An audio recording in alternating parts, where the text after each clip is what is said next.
Hi, my name is Caitlin Mossberger, and I'm responding to Daniel Sherwood's question.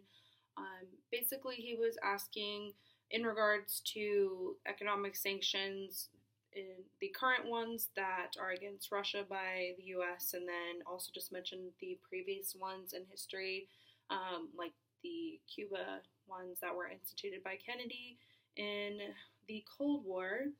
So his question was, can a case be made that economic sanctions are not an effective tool to impose upon states, and under what circumstances are economic and trade sanctions most likely to be effective?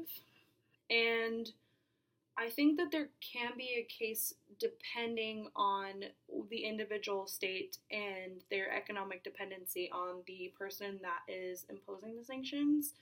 Because as far as, let's say, Russia is concerned, they're not necessarily dependent on us for trade. I know that it's a big thing for them. So supply a lot. However, they probably get the majority of their trade from China. So it really depends, I think, on the individual nation of whether or not it matters if you impose the sanctions.